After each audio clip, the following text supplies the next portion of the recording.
سڵاتان لێبێت و لە شارپرێسەوە ئەم کاتتان باش بەرە بەیانی ئەمڕۆ هێرشی موشکی کرایە سەر شوێنی حەوانەوە و ماڵی مستەفا کازمی سەرۆک وەزیرانی عێراق ڕووداوەکە کاردانەوەی جیاوازی لێکەوتەوە لەسەر ئاستی عێراق و هەرێمایەتی و هاوکات هێز و لایەنە سیاسی عێراقیەکان بە گشتی دژی ڕووداوەکە وەسانەوە پەنجەی تۆمەت بۆ بەشێک لە لایەنگرانی ئێران لە عێراق درێژ دەکرێت ئاخۆ دەتوانین ئەم ڕووداوە و دوای ڕووداوەکەەوە قۆناغێکی نوێی ئەمنی و سیاسی لە عێراق تەماشا بکەین کاریگەری ڕووداوەکە تا چەند بەسەر هاوکێشە سیاسی و ئەمنیەکانەوە لە عێراق جێ دەمێنێت بۆ گفتوگۆ و تاوتوێ زیاتری ئەم بابەتە میوانداری بەڕێز دکتۆر کامەران ساڵەییم کردو کە شارەزای کاروباری سیاسی لە عێراق سڵاو لێبێ کاک دکتۆر سوپاس بۆ ئامادەبوونت دەمەوێت بزانم دۆخی ئەمنی عێراق لە دوای ئەم ڕووداوە بەرەو کوێ هەنگاو دەنێت زۆر سوپاستانەکەم یعنی ئەوەی ئەمڕۆ ڕوویدا شتێکی نامۆ نەبوو ینی چاوەڕێکران بوو چونکە ماوەیەکە یعنی یەک بە یەک با بڵێن ئەو سەرکردای سیاسیەکان زۆر بەیان هەڕەشەیان لە یەکتری دەدا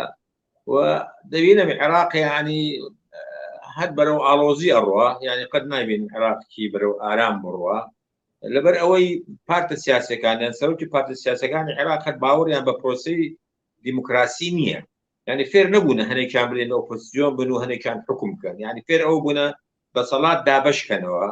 بۆ بەڕێی من يعني حتا ئەم هەڵبژاردنانەی دەیکەن لەبەر ئەوەی چەند دەنگی زیاد بەدەست بێنن لەبەر ئەوەی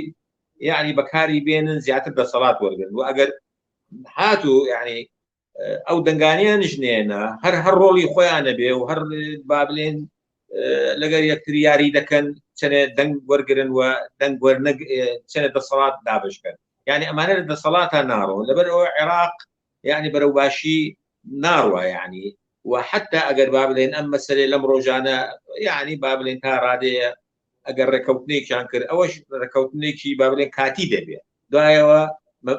دەستی پێکاتەوە لە بینیان ڕەنگە ئێران تەدەخل بکە لەم ماوەی ڕایان بگرێت بەڵام عێراق خۆی لەت کراوە يعني عێراق بەدەست خەڵکێکە کە هەمووی میلیشیاتە يعني ئێمە کورد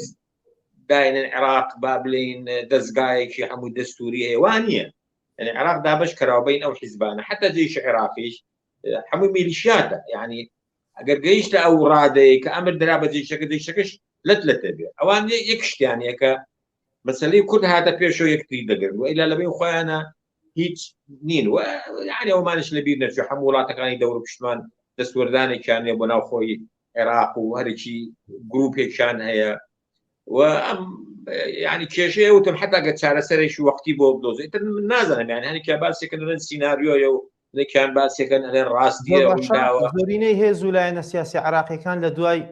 هێرشەکەەوە لێدوانی فەرمیاندا بە جددی هاتنە سەرخەت و دژی هێرشەکە وەستانەوە لەم نێوەندەدا پەنجەی تۆمەت زیاتر ئاراستەی و هێز و میلیشیانە دەکرێت کە لە عێراق بەلایەنگر و گرێدراوی ئێران ناسراون پێتان وایە لە ئەگەری ئاشکرابوونی ئەو لایەنەی کە هێرشەکەی ئەنجام داوە حکوومەتی عێراق و هێزە چەکدارەکانی و هێزە ئەمنیەکانی عێراق هێزە فەرمیەکان توانای ئەوەیان هەیە کە ئەگەر هاتوو هێزێکی دیاریکرا و ئەنجامدەری هێرشەکە بوو توانای ئەوەیان هەیە ڕوبەڕووی بوەستنەوە ڕوبەڕووی دادگای بکەنەوە نا ئەوە هەر لەسەر ئیعلامە يعني ئێمە ئەوە شتێکی باش نییە و وهنية وهني بو شوية بو شوية نية يعني طبيعي حمية وادلين يعني يكون قندلة كاون يعني تخسا كان بس كي كاكا خوان قندلن إذا خوان حمي كيه ميليشياتي نبي للعراق كمان حتى صدر كباسيكا 1 مليون نبو حمية ميليشيات يعني حمية تقدار يعني حمية يعني خوان ترزق طبيعي يعني لا فيش إعلام كسكس اتهام ناكر بەڵام یەکێ بگیرێ و گروپە بگیرێ بدرێتە محکەمەوە ئەوە بوو نادە لە عێراق ئەی ئەو 600 کەسەکەی کە کوژرا ئەو ساڵانە چی بەسرات یان ئەو کەسانی ئەیگرن دوایەوە هەمووی سیناریۆوە کە لە بین یەکتری دەیکەن ئەمانە مەجموعەیەکی ئەسڵەن چەکدارن و ئێستا یعنی قەینائیشی کار سیاست دەکەن بەڵام هاتە ئەوێ هەر کەس بەوە ئەنازەیە کە هێزێکی چەکداری لە توشتەوە تەهدید و یەکتریش باش دەناسن یعنی کەس ناتوانێت خۆ بەلێن دەستی ئەوەکەی دیکە با بدە هەمووی يعني ئەگەر هێزێکی ناوخۆی نەبێت دەرەکیش یارمەتی ئەدا قەت ئەوە تەسەوڕ مەکە حتا نازانم ئەگەر خەڵکێکیان گرت وتێبە زۆر وایان پێ بڵێن دەست بێن ئەو ئیشەکەمان کردووە بەڵام ئێستا خۆیان شکلیەکەن يعني ئەمڕۆ جەماعەتی خەزعەلی لە قسەکانی خۆی شکەکە کە مۆزوعەکە سیناریۆ یان نا جەماعەتی حیزب اللهش هەر شی لێکە ئەوەکان دیکە ئەیانەوە خۆیان دوورکەنەوە لە ئەمە یەکەم جاریش نییە یعنی چەند هەفتەیە بەر لەمە منطقەی سەوزیان نەگر بەر لەوە تهدیدی کازمیان نەکردووە عێراق وانە عێراق پارچە پارچەیە و ئەم دەمە چاوانەش هەر حکومی دەکەن یعنی بمانەوێ نمانێ گەر خەڵکی دیکەش لادەن هەر ئەمانن و هەموو کێشەکەیان لەسەر دەسەڵات و پارەی لەوە زیاتر نییە. زۆر باشە بڕیار بوو ئەنجامی کۆتایی هەڵبژاردنەکانی پێشووی عێراق لەلایەن کۆمیسیۆنی باڵای سەربەخۆی هەڵبژاردنەکانەوە وەک ئەوەی کە پەسەند کراوە بڵاو بکرێتەوە. قسە هەیە لەبارەی ئەوەی کە ئەمە جۆرێک بێ لە کاردانەوەی ئەنجامەکانی هەڵبژاردن پێتان وایە ئەمە ڕووداوەکە تا چەند پەیوەندی بەو ئەنجامانەوە هەیە کە لە هەڵبژاردننی پێشوەختەی پەرلەمانی عێراق دەرچوون. نه حتى ئەو با بڵێن فشارەیەکە لەسەر ئەنجومەنی بەڵێن باڵای هەڵبژاردن و ئەمانە هەر بۆ ئەوەیە چۆن بەسەڵاتیان دەستەکەوێ ئەی لە بینی خۆیانە فشارەکەنە سەر یەکتری بۆ ئەو مەسەلەیە هیچ مهمش نییە ڕەنگە بەیانی هەمووی موافقە بکەن و بەو دەنگانە بەس چەند کورسیان هێنا و ئەوە مهم نییە مهم چیان دەستەکەوێت یەک وتم فێر پرۆسی دیموکراتی نەبوون ئەمانە دانشن دوایی دابەشی دەسەڵات دەکەن چەنە دەسەڵاتە مەدەیتی چی با بڵێن وەزیرێکم دیدی چی وەزیرێکم دانێت بەس ئەو فشارێ بەکاری هێنن وڵا یعنی هەڵبژاردنەکە بەعکسەوە یعنی ئەم هەڵبژاردنەوە بزانە هەموو شەفافتر بوو ئەگەر بەراوردی بکەین لەگەر هەڵبژاردنەکانی تر بەس ئەو مەسەلەکە لەوێ نییە مەسەلەکە هەمووی ئەمە فشارە حتا ئەوەی ئەمەی ڕوویدا ئەمڕۆ ئەوەش نەوە فشارێکە یعنی ڕەنگە بەسیجێ ڕووداوەکە بەشی هەرە زۆری پەیوەندی بە پێکێنان و ئەگەری پێکێنانی کابینەی نوێی حکوومەتی عێراقەوە دەبێت پێت وایە ڕووداوەکە تا چەند کاریگەر دەبێت لەسەر پێکێنانی حکوومەتی نوێ لە دوای هەڵبژاردن. خۆی دیژی کازمی کراوە کازمیش ئەو وەزنی نییە لە ناویانە ئێمە وامەزان ینی خۆی کازمینە بە هەڵبژاردن هاتووە کازمینە حزبی هەیە کازمی هەی بێنە بێنەختی ئەو یعنی ئەوانەی لە دەرەوە وڵاتەکانی دەرەوە نەختی پشتگیریەکەن ئەو توانایە نییە کازمی لەناو ئەوانە یعنی کابراایەکە خۆیان چۆن بیانە ئەجوولێنەوە ئەستا سەراعەکە بینی ئەساسی بینی کتلەی سەدرە و بینی کتلەی عامری و با بڵێن مالکی ئەوانەیە کە چۆن دابەشی دەسەڵاتە بکەن یعنی بین ئەو دوانە بەڕای من لە ئەخیر یعنی ڕەنگە ڕێک بکەون ئەگەر ڕێکش نەکەون ئەو وەخت ئاڕۆزەیەکی دیکە دەستی پێکاتەوە لە بین هەردوو لا یعنی ئستا زیاتر سەراعەکە بین ئەو دوو کتلەیە لەبەرەوە ئێمە خۆمان دوور بکەین لەو مەسەلەیە ئەگەر بە دیوە ئەمنیەکەی سەیری بکەین خەڵک مافی خۆیەتی پرسیاریەوە بکە بە تایبەت خەڵکی عێراق سەرۆکی هێزە چەکدارەکان کە مستەفا کازمیە و سەرۆکی ئەنجومەنی وەزیرانە نەیتوانی بێت تا ئێستا خۆی و ماڵەکەی خۆی بپارێزێت لە ڕووی ئەمنیەوە دەبێت هاوڵاتیانی فەقیر و هەژار و ئاستەکانی خوارەوە لە عێراق چۆن بتوانن متمانەیان بە هێزی ئەمنی هەبێت لە عێراق. والله ئەو قسەیە کردت زۆر ڕاستە یعنی هەموو کەسێ ئەبێ ئەو پرسیارە بکە ینی کابرا نەتوانە ماڵەکەی خۆی بپارێزێ ئەوە ئەگەیەنی ینی کازمی کە هێنایە ڕۆڵێکی تایبەتیان بینە ئەو ڕۆڵە تەواو بوو و بڕۆ خۆ دەزانێ ئەو کاتە ئاڵۆزەیەکی زۆر هەبوو قاسم سلێمانی کوژرا بوو دەترسان شیعەکان خۆیان نیشان بدەن ئەم پیاوانە هێنا ڕۆڵێکی بچوو ببینە بەڵام خۆی ئەوە هەمووی تەمسیلە قائیدی عامی قوات مسلحەیە نازانم چیە باوەڕکە ئەمر بدەنە دەور پشتەکەی هەمووی لا ئەچن و هەمووی وازی لێدەن چونکە کابرایەکە ئەو هێزەی نییە یعنی کابرایە نییە بڵێن نە لە ناو جەماهیرەوە هەڵقوڵابێ نەقائیدێکی شعبیە ئەوە نییە هێنایەن دەورێکی بچووکەڵۆی پێدەن بە خۆیانش باش دەزانن یعنی ئێمە ئەزانی خۆمان ینی ناتوانین شتەکان بشاری لا ئەزانین ئەو کێ هێزی هەیە کێ ڕۆڵی هەیە لە عێراق یعنی لە مالکی و لە سەدر و با بڵێن عەبادی و جعفەری تارادێ کێ دیکە ڕۆڵی هەرەمانن یعنی چی تەمسیلیە بکەن لە ئاخیر ئەبێ ئەمانە دابنشن لە بین خۆیان دابشکن ئایا لەگەر سەدرێکە کەون دابەشی ئەکەن یان هەرکەس یعنی بەشی خۆیان سنە و کوردەکەش بەکارهێنن یعنی سنە و کوردەکە بەکارهێنن بۆ ئەوەی دەنگە زیاتریان دەست بکەوێت لە پەرلەمانە یعنی خۆی پرۆسسێکی دیموکراتی حەقیقی نییە هەمووی سیناریۆیە لە عێراق دەنرێ تەنفیزی دەکەن لە پەرلەمان و نیشان خەڵک کێدەن ئێمە بە پرۆسسێکی دیموکراتی حکومەتمان هێنا و پڵانمانسەکەوان نییە فەرموون دەکرێت ئەم داوەڕۆک و سیناریۆ سیر بکەین نازانین چونکە ئێمە ڕاستەکە نازانین یعنی ئایا سیناریۆ ئای حەقیقەت يعني هەردوو لاکە هەر ئەوە ئەگەێنێ کە ئاڵۆزەکە زیاتر بووە لە بینی شیعەکان بینی خۆیان و بەرەو چوو ئەوەش نازانین ڕەنگە ئێران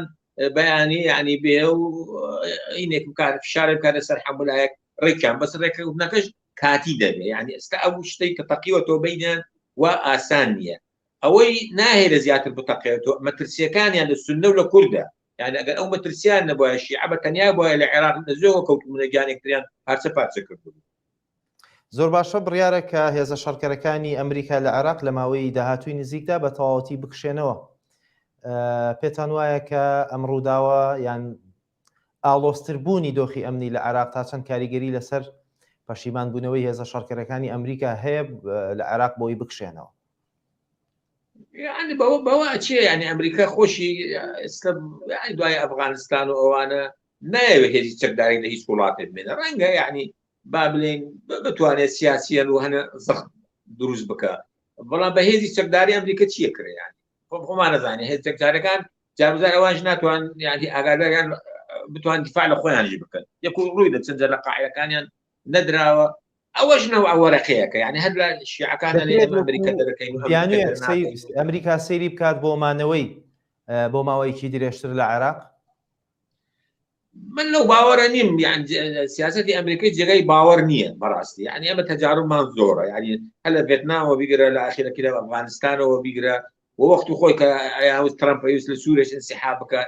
جێگای ئەوە نییە بەرژەوەندەکانەکەی کە کەوتە مەترسیەکەیەک کەوتە شتێکەوە وازێن نە عێراق و نەغەیر عێراق ئەوان مهمتر ئێستا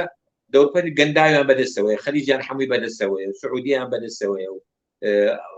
ئێرانش بە فشارێک بەکارهێنن ئەو دەوڵەتانەی پێ دەترسێن و زیاتر چەکی بفرۆشن ئەمە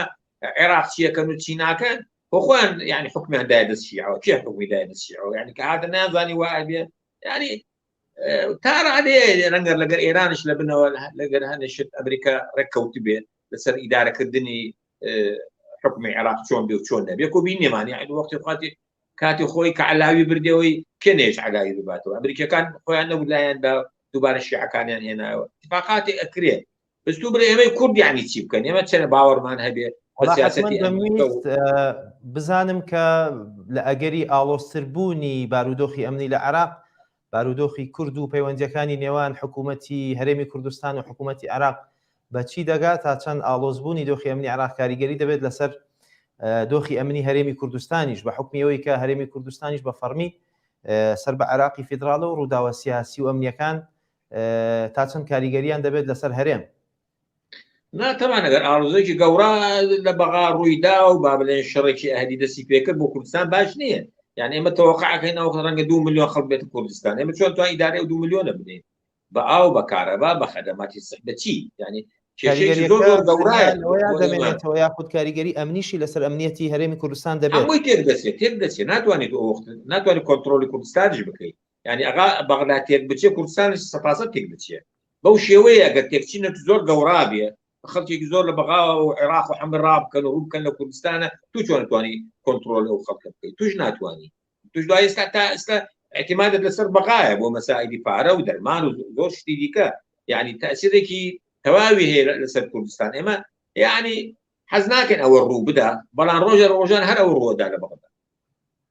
زۆر باشە کاریگەری ڕووداوەکە لەسەر ململانەکانی نێوان ئەمریکا و ئێران لە عێراق چی دەبێت؟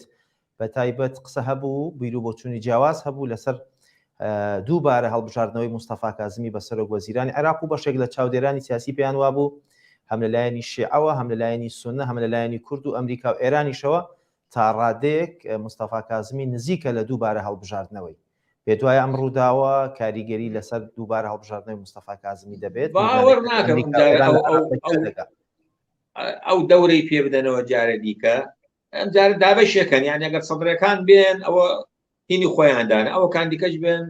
ئەوەیاندانە زۆر جار ئەمریکا هەڵاکە یعنی وەخت خۆشی هەموو ڕقەکەی فڕدا بۆ سەر عەبادی ئەگەر بێتە جەنابتان بێتە بیرتان ینی فشارێک کرد لەسەر کورد و لەسەر حەمولەکە دەنگ بدەینە عەبادی دوایی عەبادی دۆڕا و ئێستاش بە عەقڵێتی خۆیان بە بۆچوونی خۆیان کە یعنی کازمی ئەتوانێ وەرەقەکە فڕدنە سەر کازمی پێشی بکەنەوە بەس کازمی ئەو هێزە نییە یعنی ئەو کاتێ ئەوان قایل بوون کە کازمی ببێتە سەرۆک وەزیران ئەو زروفە گۆڕا ئەوە کاتێکی زۆر حساس بوو شیعەکان خۆیان نانووس بێنە پێشەوە بەڵام ئێستاوانە یانەوێت دەسەڵات بگرن یعنی سەدر ئێستا دەسەڵاتەگەری نیشاندان یاخود بەرزکردنەوەی کارتی سوور بەڕووی کازمیدا بۆ کاندیدبوونەوەی بۆ خولی داهات و سیر بکەین. يعني من كاظمي نازم دشي ناسب شخصيا يعني او شخصيه النيه كرد او ريزوي اني داوا بي او رولي نيه باور ورقيه كبلس حميه وياري بيكن او نيه وامريكاش بغلط تيجشتو وازانه او كابراي حموش تكارتواني وكوانيه امره يعني بمانه نمانه حكم لبنان او تشاركنس كسي بغان وكهيزي تشكدار يعني وكعلاقاتك يزور بقوت يعني لايران لدور بشتا قزم هذا الشيعة كان حكم بلس أوانا يعني أمره حكم ببيع صدر وببيع مالكي وببيع عبادي وببيع بابلين أوي جماعتي بابلين هادي عامري يشكى ناروات الريوة يعني ناتوانين بلين إما حكم داني زلامك مان هنا ودور لمان ناتوانين إلا أمانة خوان يارك كون شخصية تازة دابنا يعني استحمى حولك يعني قد جناب دزاني يعني استحمى حولي مالكي أو خوي بالسرق وزيران يعني مجال كسدي كان هذا وصدرش إعلاني كده يعني برازايج خوي هي أو بينة حكم دوبارة أو وقت طبعا هالشيء هذا بو رئيس وزراء وقت بحكم الواقع أمريكاش تعامل لقرواك يعني يكون بيني مان يعني كعبادينا ما يكديكات لقرواش تعامل يعني زۆر سپاس بەڕێز دکتۆر کامەران ساڵی شارەزان لە کاروباری عراق سپاس بۆ ئامادەبوونت بینەرانی بەڕێز کاتێکی خۆش خواتان لەگەڵ بێت.